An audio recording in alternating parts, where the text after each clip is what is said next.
Hello guys, welcome back to our new blog. আমরা এখন এখানে বসে আছি। আমার মেন্টাল বন্ধু এখানে বসে আছে। আমার মেন্টাল বন্ধু এখন আর সিগারেট খায় না। उसको दिखाओ तेरा, उसको दिखाओ। মোহাম্মদ হ্যাঁ, হাবিবি দেখো। আর দুঃখান মাফি দুঃখান ক্যান্সারের জন্য ক্ষতি আবে নেহি খায়েগা দুঃখান আবে ব্যাট খায়েগা মালুম खाएगा नहीं, দুঃখান বুকটা ফাইটা যা বুকটা কলিজাটা ফুইরা যায় खाएगा नहीं पिएगा। ও পিয়েগা নেই পিয়েগা দুঃখান নেই পিয়েগা এ কলজাটা শান্তি করে আর ইওয়ালা খালি কলজাটার ক্ষতি এটা করে এখন স্বাদ লাগে খেতে? হ্যাঁ, স্বাদ লাগে তো এমনি খাস? এমনি কি জন্য খাস?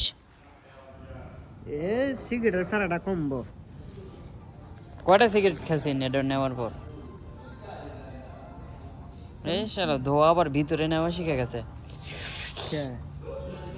সিগারেট যদি ভিতরে নিয়ে খাইতে এটা ভিতরে নিয়ে খাওয়া যাবে না তুই তো সিগারেট ভিতরে নিয়ে খাইতে পারছ না